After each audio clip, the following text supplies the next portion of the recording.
마가복음 16장 1절부터 8절을 봉독해 올리겠습니다. 안식일이 지남에 막달라 마리아와 야고보의 어머니 마리아와 또 살로메가 가서 예수께 바르기 위하여 향품을 사다 두었다가 안식 후 첫날 매우 일찍이 해 돋을 때에 그 무덤으로 가며 서로 말하되 누가 우리를 위하여 무덤 문에서 돌을 굴려주리요 하더니 눈을 들어본즉 벌써 돌이 굴려져 있는데 그 돌이 심히 크더라. 무덤에 들어가서 흰옷을 입은 한 청년이 우편에 앉은 것을 보고 놀라매 청년이 이르되 놀라지 말라. 너희가 십자가에 못 박히신 나사렛 예수를 찾는구나. 그가 살아나셨고 여기 계시지 아니하니라.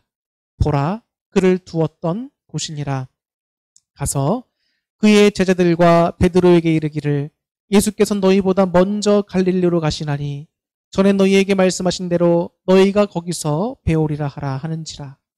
여자들이 몹시 놀라 떨며 나와 무덤에서 도망하고 무서워하여 아무에게 아무 말도 하지 못하더라.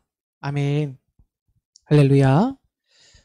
오늘은 너무 놀라운 사건, 부활이라는 제목으로 하나님의 위로와 격려의 메시지를 전하려고 합니다.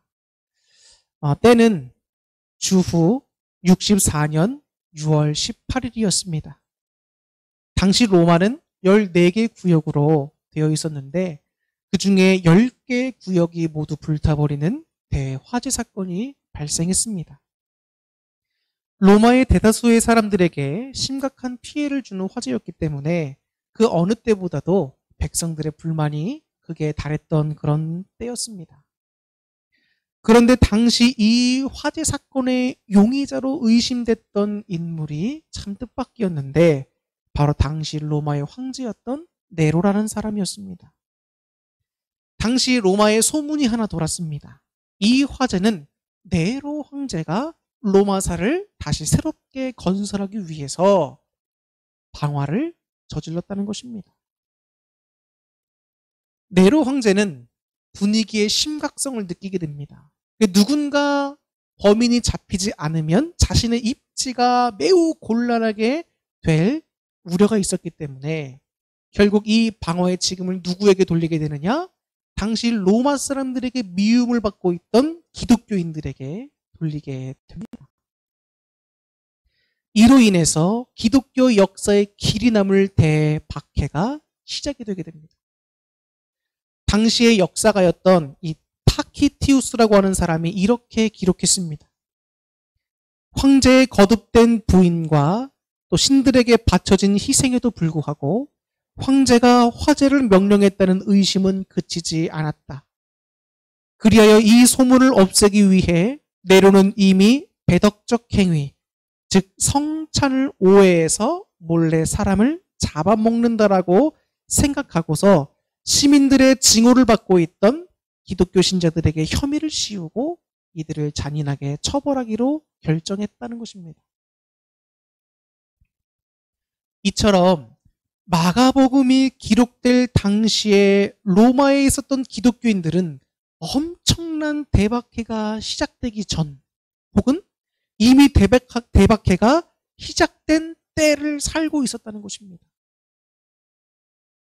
또 그때는 예수님께서 이미 돌아가시고 승천하신 지 30여 년이 흐른 때였습니다. 사도 베드로를 비롯한 사도 바울도 순교를 당했었던 때고 아마도 그때의 기독교인들이었다면 누구나 한 번쯤 이런 생각을 했을 수도 있습니다.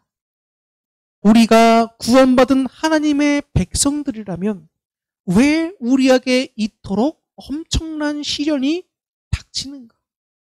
즉 무슨 말입니까? 믿음과 신앙에 의심이 들고 흔들리기 시작했다는 것이지요. 비록 그리스도를 주로 믿는 신앙에는 변함이 없다 할지라도 이런 커다란 대박해와 죽음 앞에서 공경연하게 모든 사람들에게 나는 예수님을 믿는 사람이다라고 신앙 고백을 할 수 있었을까요? 혹은 어떤 자들은 믿음을 지키고 예수님을 따를 수 있는 용기조차 갖지 못하고 다 잃어버릴 수 있는 그런 위기 가운데 처하게 되는 상황이었습니다. 성도님들이 이 당시에 얼마나 믿음을 지키고 힘들었는지를 우리가 알 수 있게 되는 내용들이죠. 이런 신앙의 크나큰 위기에 직면했던 성도들에게 필요했던 건 무엇일까? 바로 예수님으로 말미암은 위로와 격려였습니다. 생명을 위협받고 믿음을 지키고 신앙생활하기가 정말 어려운 때에 그 성도들에게 정말 필요한 것이 무엇일까? 위로와 격려였다는 것입니다. 더 나아가서는 순교까지도 담대하게 받아들일 수 있는 용기와 힘을 주는 것이었습니다.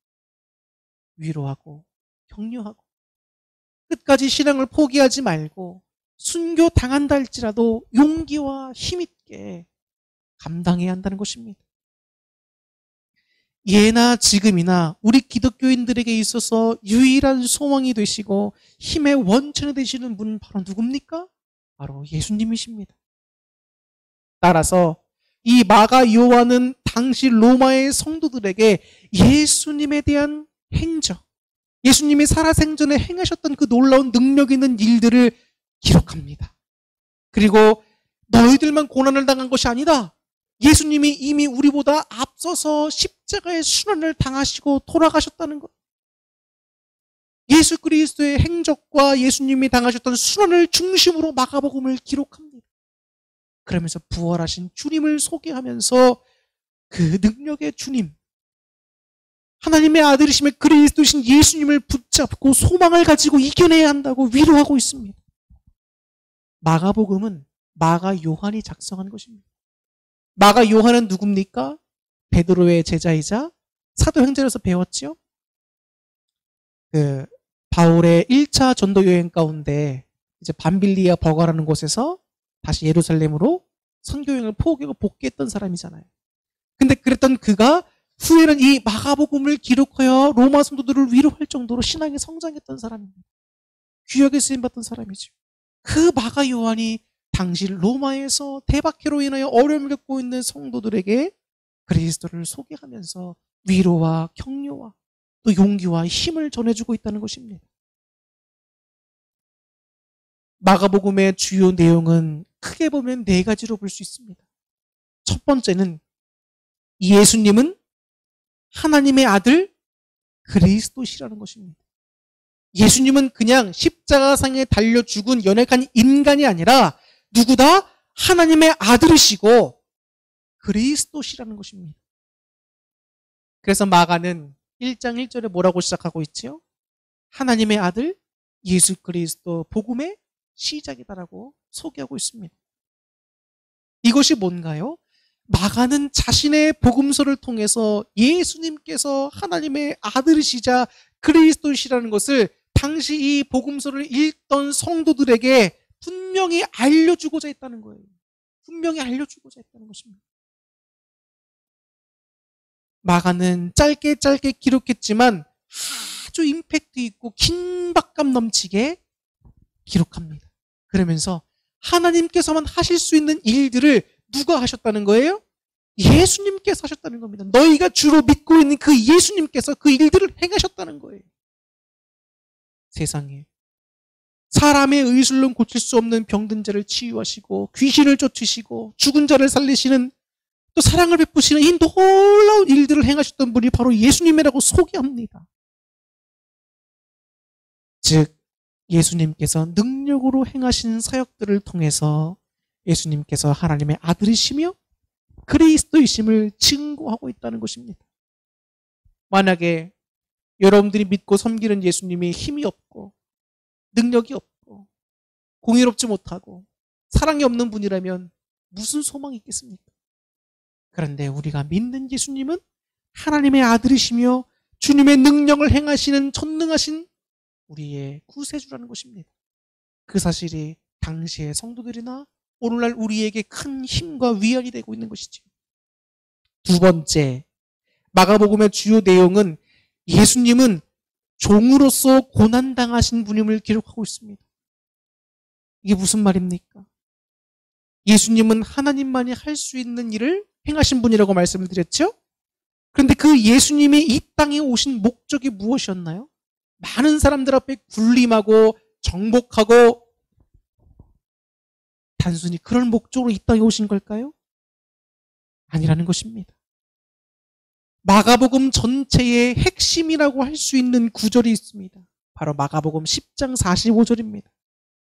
인자에 온 것은 섬김을 받으려 함이 아니라 도리어 섬기려 하고 자기 목숨을 많은 사람의 대속물로 주려 함이니라. 10장 45절에 이렇게 말씀해 주고 있습니다. 마가는 예수님께서 행하신 사역과 또 주님이 당하신 고난을 통해서 예수님의 진정한 정체가 무엇이다? 이 땅에 어떤 신분으로 오셨다? 많은 사람들을 군림하고 정복하고 다스리기 위해서 오신 것이 아니라 종의 모습으로 오셔서 섬겨주시고 또 우리를 구원해 주시기 오셨다는 겁니다.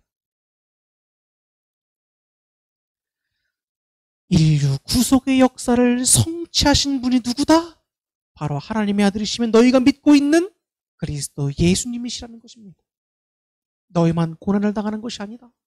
예수님도 고난을 당했고 그 고난의 마침은 구원의 완성을 이루셨다는 것이다. 주님께 소망을 두라는 겁니다. 세 번째 주요 내용은 뭡니까? 마가복음에서는 제자도가 강조되고 있다는 거예요. 제자도. 제자로서 마땅히 걸어가야 할 길, 제자로서 마땅히 행해야 할 바가 강조되고 있다는 겁니다. 마가 요한은 앞에서 하나님의 아들이시면서 고난당한 종으로서 예수님의 인격과 사역을 전했습니다. 이것은 예수님의 제자가 된다는 것은 무엇을 의미하는지 우리의 그 답을 던져주고 있는 거예요. 예수님이 어떤 인격을 가지고 행하셨는가? 예수님이 어떤 모습으로 오셨는가? 예수님은 어떤 사역을 감당하셨는가? 그러면 그분의 제자인 우리는 어떤 인격을 가지고 어떤 사역을 감당하고 어떻게 행해야 하는가를 답을 제시해주고 있다는 것입니다. 마가복음에서는 다른 복음서들에 비해서 제자들의 부정적인 면을 부각시킵니다. 예수님을 부인하고 배반했고 믿지 못하고 부정적인 모습들, 또 자신의 살의 사욕을 채우기 위한 권력에 대한 지배된 욕심을 버리지 못하고 시기하고 경쟁하는 제자들의 모습을 보여줍니다. 심지어 예수님의 부활 소식을 접하고도 여전히 불신하고 있다가 예수님께 책망까지 받을 정도로 그들의 믿음이 약했다는 것을 기록하고 있습니다. 그러면 그 모습을 보면 우리가 어떤 생각이 듭니까? 아, 저러면 안 되는구나. 예수님의 제자가 저러면 안 되는구나. 마음속에 확 와닿게 되지요. 마가복음은 이처럼 우리의 주님이시며 스승이신 예수님께서 가시고자 하는 고난의 길과는 달리 인간적인 생각과 욕심으로 가득 찼던 제자들의 부정적인 모습들을 보여줍니다. 고난을 두려워하고 회피하려고만 하고 불신앙적인 모습을 보이는 그 제자들의 모습을 통해서 우리로 하여금 진정한 제자의 길이 무엇인가, 참된 제자도에 대해서 다시 한번 깊게 생각하게 만듭니다. 마가복음의 이 교훈들을 통해서 예수님의 제자가 된다는 것은 무엇이다? 그리스도를 본받아 고난을 감내하며 섬김과 희생과 사랑을 실천하는 삶이라는 것을 우리에게 결론 지어주고 있다는 것입니다. 마지막 네 번째는 마가복음은 예수님께서 십자가 고난기사에 집중하고 있습니다. 예수님께서 고난받는 그 내용, 우리가 지금 한 주간 고난주간으로 보냈잖아요. 이 고난주간의 내용이 여러분 마가복음 16장 전체 내용 가운데 3분의 1을 차지할 정도로 굉장히 많은 분량을 그 일주일 기간 예수님이 고난당하셨던 부분에 많은 부분을 할애하고 있습니다. 마가복음이 이렇게 그리스도의 고난의 기사에 집중하고 있으면서도 예수님의 부활 그리고 하나님 보좌 우편으로 승천하셨다는 것을 마지막에 드라마틱하게 기록하고 있습니다. 이것은 뭡니까? 그 고난을 당하실 때는 힘든 것처럼 보이지만 그 고난을 당하신 주님께서 결국 승리와 영광의 주인공이 되셨다는 것을 우리에게 알려주는 겁니다. 이것을 통해서 우리는 무엇을 알게 됩니까? 마가는 이미 말씀드린 대로 마가복음이 기록될 당시에 고난에 처했던 로마의 성도들에게 믿음으로 고난을 견디고 극복할 때 결국에는 예수님처럼 승리와 영광에 이르게 될 것이라고 그 메시지를 전해주고 있는 겁니다. 위로하고 격려하는 거예요.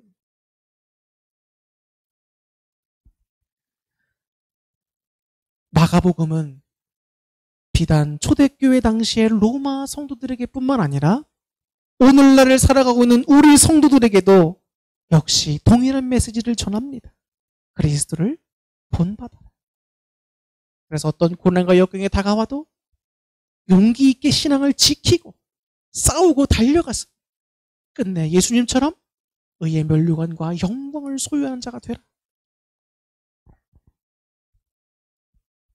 예수님을 믿다가 어떤 고난이 다가왔습니다. 그러다가 예수님을 안 믿겠다고 포기하고 돌아서면 모든 것이 끝나버리게 됩니다.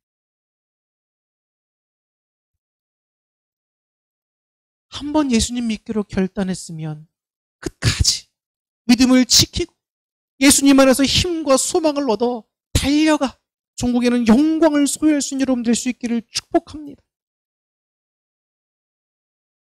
즉 성도들은 고난을 통해 영광에 이르신 그리스도를 본받아 이 땅에 사는 동안 그리스도의 제자로서 당하는 여러 고난을 기꺼이 감수해야 합니다. 그리고 복음을 증거하는 믿음의 삶을 살아야 한다고 우리에게 권면해주고 있습니다. 오늘 본문은 마가복음의 이러한 맥락 가운데서 예수님의 부활 사건에 초점을 맞춘 기사의 내용이 나옵니다. 안식 후 첫날입니다. 오늘이죠. 주일입니다. 막달라 마리아, 또 야고보의 어머니 마리아, 그리고 살로메라고 하는 이 세 여인이 예수님의 몸을 씻길 향유를 가지고 일찍이 해 돋을 때에 그 무덤에 갔다라고 표현해주고 있습니다. 그냥 우리가 읽으면 평범하게 읽고 넘어갈 수 있는 성경 구절입니다. 그런데 우리는 이 평범할 것 같은 문장에서 마가가 표현한 시간에 주목해 볼 필요가 있습니다. 마태는 마가복음 28장 1절에 미명이라고 시간을 표현합니다. 미명. 누가는 누가복음 24장 1절에 새벽이라고 표현합니다. 요한은 요한복음 20장 1절에서 아직 어두울 때라고 표현하지요. 조금씩 다르게 표현하고 있습니다. 그런데 마가는 그 시점을 뭐라고 표현하고 있는가? 해 돋을 때라고 표현하고 있습니다. 단어가 주는 어감이 다르죠? 잘 보세요, 여러분. 미명, 새벽, 아직 어두울 때 어떤 느낌이 드십니까? 뭔가 굉장히 어둡고 캄캄하고 무거운 느낌이 들죠. 그런데 여러분 생각해 보세요. 우리가 1월 1일 탁 되고 아침 해가 첫 해가 탁 떠오르는 그때를 볼 때 사람들의 마음에 뭐가 생깁니까? 희망찬 새해를 맞이하고 그래서 마음속에 희망이 막 이르잖아요. 지금 마가는 해 돋을 때라고 하는 시간을 표현하면서 이 글을 읽는 성도들에게 그리스도를 믿는 너희들에게 이와 같이 돋는 해가 돋을 때 마음속에 희망이 넘치는 것 같이 그 희망이 솟아나길 원한다고 축복하고 있는 거예요.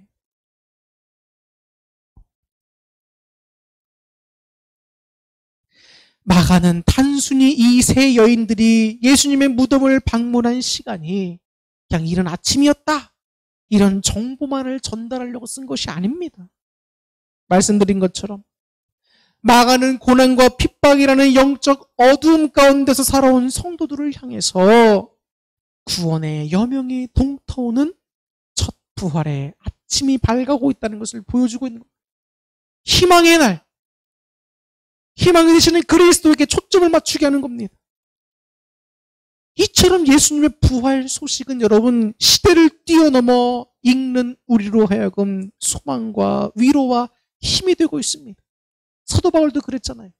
믿는 그리스도인들에게 부활이 없다면 가장 불쌍한 사람들이라는 겁니다.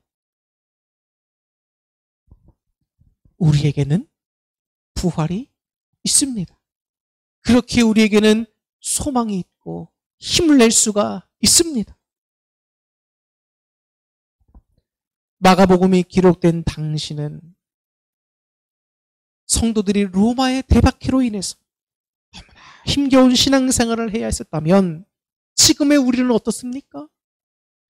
코로나19로 인해서 많은 어려움을 겪고 있습니다. 남편과 아내가 맞벌이 생활을 해야 되고 어린아이들은 학교라든지 학원을 다니면서 늦게 와야 되고 이런 신앙 가운데 신앙생활하기가 더욱더 어려워졌지요.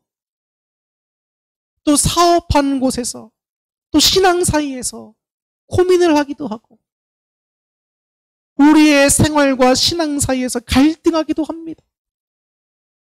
학교 인권 조례, 포괄적 차별금지법, 남녀 간의 성 갈등, 사회, 경제, 정치, 문화, 또 국제 정세 등 전 영역에 걸쳐서 더욱더 신앙생활하기 힘든 상황들이 계속 전개되고 있습니다.